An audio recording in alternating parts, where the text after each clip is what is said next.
நீங்கள் பார்த்து கொண்டு இருப்பது உங்கள் கௌசிக் ரிவ்யூ. சரி வாங்க வீடியோக்குள்ள போய் என்னென்ன நடக்க போகுது அப்படின்ற இன்ட்ரெஸ்டிங்கான விஷயத்தை தான் நீங்க அந்த வீடியோல பார்த்து தெரிஞ்சுக்க போறீங்க.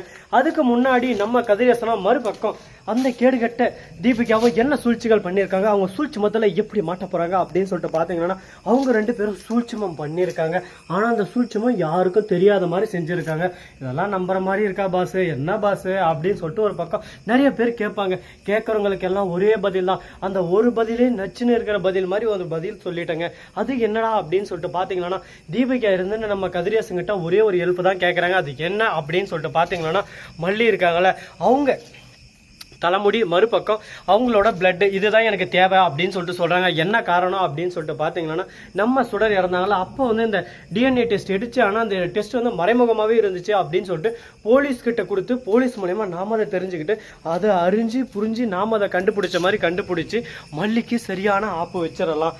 இதை திருப்பி ரீ ஓபன் பண்ணி மல்லியை ஒரே அடியா செதைச்சிடலாம் அப்படின்னு சொல்லிட்டு கதிரேசன் கிட்ட சொல்லிருக்காங்க. கதிரேசன் இது எப்படி என்னால முடியும், ஹவ் பாசிபிள், ஒன்னும் இல்ல மல்லியை நீ உங்க வீட்டுக்கு வரவையே, முக்கியமா வெண்பா இருக்கல்ல அவளை உன் பேத்தியை அழைச்சிட்டு போ, பின்னாடியே அந்த மல்லி வருவா. அதுக்கப்புறம் மல்லிகிட்ட எப்படி ஆதாரத்தை வாங்கணும் எப்படி திரட்டணும்னு உனக்கு நல்லாவே தெரியும். நான் சொல்லி தரணுமா கதிரேசா, நீ யாரு எப்படியா பட்டவன் எல்லாமே எனக்கு நல்லாவே தெரியும், நீ ஆதாரத்தை மட்டும் திரட்டு, மொத்தத்தெல்லாம் நான் பாத்துக்கிறேன் அப்படின்னு சொல்லிட்டு சவால் விட்டுறாங்க. ஓகே, கதிரேசனுக்கு ஒரு சந்தோஷம். எப்படியோ ஒண்ணு இந்த மல்லியோட தொல்லை நம்மளை விட்டு போனா சந்தோஷம்டா எப்பா, அதுதான் நமக்கு வேணும், இது போதும் எனக்கு அப்படின்னு சொல்லிட்டு சந்தோஷம் ஒரு பக்கம், ஆனந்தம் ஒரு பக்கம். சரி அந்த மாதிரி இந்த மாதிரி எல்லாம் ஒரு பக்கம் போயிட்டு இருந்தாலும் அதே சமயத்துல மறுபக்கம் என்ன நடக்குது அப்படின்னு சொல்லிட்டு பாத்தீங்கன்னா திடுக்கிடும் தகவல்கள், திடுக்கிடும் உண்மைகள், பரபரப்பான சமயங்கள் அப்படின்ற மாதிரி ஒரு பக்கம் ஓடிக்கிட்டே இருக்கு. என்னடா சொல்ல வர, என்ன நடந்துச்சு, சுருக்கா ஸ்வீட்டா சால்ட்டா சொல்றா அப்படின்னு சொல்லிட்டு பாத்தீங்கன்னா அது வேற எதுவும் இல்லைங்க. நம்ம விஜய் இருக்கார்ல, அவருக்கு இந்த விஷயம் தெரிஞ்சது உடனே கதிரேசனை சும்மா விடுவாரா, கதிரேசனை பிடிச்சி சும்மா நொய்னு பொழக்க ஆரம்பிச்சிடறாரு. கூடவே இந்த ராஜேஸ்வரி அவளும் ஒரு பக்கம் மாட்டிக்கிட்டா. என்னடா இவங்களுக்கெல்லாம் என்னடா பிரச்சனை, ஒரு பக்கம் நம்ம மல்லி இருக்கிறதே உங்களுக்கு பிடிக்கலையா அப்படின்னு சொல்லிட்டு பாத்தீங்கன்னா அட ஆமாங்க, மல்லியை எப்படியானா எதனா ஒண்ணு பண்ணிடணும் அப்படின்னு சொல்லிட்டு கங்கணம் கட்டுன்னு தெரிஞ்சுன்னு இருக்காங்க. இந்த விஷயத்த தெரிஞ்சுக்கிட்டு நாம சும்மா விடலாமா, மல்லிக்கு எந்த ஒரு ஆபத்தும் வரக்கூடாது, மல்லி எப்பயும் சந்தோஷமா இருக்கணும், அதுதான் நம்மளோட கனவும் சரி ஆசையும் சரி. அது நிறைவேறணும்னா நம்ம என்ன பண்ணணும், அதுக்கான உழைப்பை கண்டிப்பா நம்ம போட்டாகணும், அதுக்கான ஊதியம் நமக்கு கண்டிப்பா கிடைச்சிடும். அதனால பொறுத்திருந்து காலை வர்றதை சரி அடிக்கிறத சரி புழக்கத்தை சரி சிறப்பா செய்யணும் அப்படின்னு சொல்லிட்டு ஒரு முடிவோடு இருக்குங்க. அது போல நடக்குமா நடக்காதா, என்ன நடக்க போகுது ஏது நடக்க போகுதுன்னு சொல்லிட்டு ஒன் பை ஒன்னா அந்த வீடியோல பார்த்து நீங்க தெரிஞ்சுக்க போறீங்க. இது மட்டும் இல்லாம நம்ம மல்லி இருக்காங்கல்ல, அவங்க இருந்து ராஜேஸ்வரி பேசுறத எல்லாமே ஒட்டு கேட்டுறாங்க. ராஜேஸ்வரி என் கூடயே இருந்து எனக்கு குளிப்பறிக்கிற பாக்குற பாத்தியா, தப்புமா தப்பு, இதெல்லாம் ரொம்ப தப்புமா தப்பு அப்படின்னு சொல்லிட்டு சொல்ல ராஜேஸ்வரி இருந்து என்ன தப்பு, எல்லாமே ரைட்டு தான், நான் எது செஞ்சாலும் கரெக்டா தான் பண்ணுவேன், சரி தப்பு எதுவுமே என்கிட்ட இல்லை, எல்லாமே என்னோட ஆட்டம் தான், என்னோட ஆட்டம் ஆட ஆரம்பிச்சிட்டேன்னா நான் அடிச்சு ஆட ஆரம்பிச்சிருவேன், அதுக்கப்புறம் யாரும் நல்லா பார்க்க மாட்டேன், இப்பவே நான் முடிவு பண்ணிட்டேன் எல்லாரையும் அடிச்சு ஆடணும்னு சொல்லிட்டு.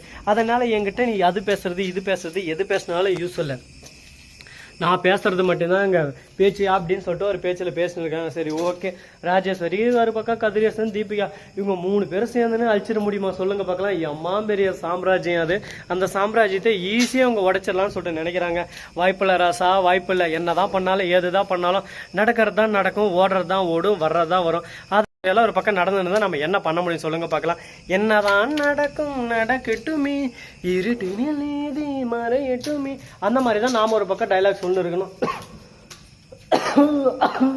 ஒரு பக்கம் இருமுல ஒரு பக்கம் தும்முல விம்முல எல்லாமே சேர்ந்து வருது. நம்ம என்ன பண்றது சொல்லுங்க பார்க்கலாம். எதுனாலும் வரட்டுங்க, அதை பத்தி நம்ம கவலையா படக்கூடாது. நம்மளோட முயற்சி என்ன, முயற்சி திருவினையாக்கும், திருவிளையாடல் போல நாம ஒரு பக்கம் அடிச்சு ஆட ஆரம்பிக்கணுங்க, இப்படியே விடக்கூடாது. ஒரு பக்கம் எங்க ஊர்ல ரெயின் ஓவர் ரெயினுங்க, அப்படியே சும்மா சலன்னு அப்படியே ரெயின் கொட்டுற மாதிரி ஒரு பக்கம் சத்தம் வெறி கிளப்புது. ஒரு பக்கம் பார்க்கும்போது நமக்கு ஒரு பக்கம் பயமாவும் பதட்டமாவும் இருக்கு, என்னடா இந்த அளவுக்கு ஒரு பக்கம் இருக்கேன்னு சொல்லிட்டு. அது போலதாங்க நம்ம மல்லியும் ஒரு பக்கம் கொந்தளிச்சுன்னு இருக்காங்க. யாரையும் நான் விட மாட்டேன், விடாது கருப்பு இது தொடாது கருப்பு அப்படின்ற மாதிரி டைலாக் எல்லாம் விட்டுன்னு இருக்காங்க. அதுக்கேற்ற மாதிரி நடப்பாங்களா, என்ன பண்ண போறாங்க ஏது பண்ண போறாங்கன்னு சொல்லிட்டு பொறுத்திருந்து பார்த்தா தெரிய போகுது. அவங்க அப்படி சொல்றாங்க இவங்க இப்படி சொல்றாங்கன்னு சொல்லிட்டு நம்ம எதையும் ஒரு பக்கம் ஏற்றுக்கிட்டு போயிட முடியாதுல்ல. எல்லாமே நம்ம கையில் தாங்க இருக்குது.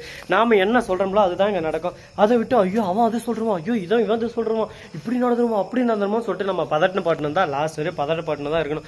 இதுக்கு மேலே இதை பற்றி கவலைப்படாமல் நாம் உண்டு நம்ம பொழப்புண்டுன்னு சொல்லிட்டு நம்ம வேலையை பார்த்து நம்ம போயிட்டே இருக்கணும் அப்படின்னு சொல்லிட்டு ஐசான ஒரு முடிவு பண்ணியிருக்காங்க. அது மட்டும் இல்லாமல் இந்த சுடர் இருக்காங்கல்ல, அவங்க செத்ததுக்கு நாம் என்னடா பண்ண முடியும் அப்படின்ற கணக்கில் தான் ஒரு பக்கம் போயிருக்கு. ஒரு மழை ஜோ ஜோ ஜோ ஜோன்னு ஒரு பக்கம் பார்க்கவே ஒரு பக்கம் பயங்கரமாக இருக்குது. பார்ப்போம் எப்படியெல்லாம் மழை வரப்போகுதுன்னு சொல்லிட்டு பொறுத்து வந்து பார்த்தா தெரிய போகுது. இடி இடிக்குதா அடி உதைக்குதா வேட்டா வர்றான் அப்படிதான் ஒரு பக்கம் போயின்னு இருக்கு. சரி பரவாயில்ல, இந்த கான்செப்ட் இதோட விட்டு இதுக்கப்புறம் என்ன பண்ணலாம் ஏது பண்ணலாம் அப்படின்ற விஷயத்தை பற்றி நம்ம யோசிச்சா கொஞ்சம் நல்லா இருக்கும் அப்படின்னு சொல்லிட்டு நான் திங்க் பண்ணுறேன். நீங்கள் என்ன திங்க் பண்ணுறீங்க, உங்களுக்கு இது பிடிச்சிருக்கா இல்லையா அப்படின்னு சொல்லிட்டு மறக்காமல் உங்களோட கருத்தை இதில் சொல்லிவிட்டு போங்க. இது மட்டும் இல்லாமல் இது கூட இன்னும் நிறைய இன்ட்ரெஸ்டிங்கான விஷயத்தெல்லாம் நான் சொல்ல தாங்க போகிறேன். ஆனால் அது ஒன் பை ஒன்னாக நீங்கள் கேட்கும்போது உங்களுக்கே ஒரு பக்கம் சுவாரஸ்யம் நிறையவே இருக்கும். அந்த சுவாரஸ்யத்துக்கு கூட இன்னும் ஆர்வமும் உங்களுக்கு எக்ஸ்ட்ராவாக வரப்போகுதுன்னு சொல்லிட்டு நினைக்கிறேன். பார்ப்போம் அது போல் நடக்குமா நடக்காதா, என்ன பண்ண போகிறீங்க ஏது பண்ண போகிறீங்கன்னு. இந்த வீடியோ உங்களுக்கு பிடிச்சிருந்தா லைக் பண்ணுங்கள், கமெண்ட் பண்ணுங்கள், ஷேர் பண்ணுங்கள், டிண்டிங் பெல்லை தட்டி விட்டு போங்க. அப்போ தான் நான் போகிற அடுத்தடுத்த வீடியோ உங்களுக்கு உடனுக்குடன் நோட்டிஃபிகேஷனில் வந்து கொண்டே இருக்கும். மிக்க நன்றி, தேங்க்ஸ் ஃபார் வாட்சிங், டாடா சி யூ, நன்றி வணக்கம். வந்து நம்பருக்கு தருக. அப்போ போய் மாட்டை பிடிச்சி கட்ட சொல்லு, போடு அம்மா கிட்ட ஓடு. மழை வராட்டுங்குது, மழை வேற ஹெவியாக வராட்டுங்குது. மழை வந்துச்சு வச்சுக்கோ சும்மா துவம்சம் கண்டு போயிடும். போகலாமா கீழுக்கு?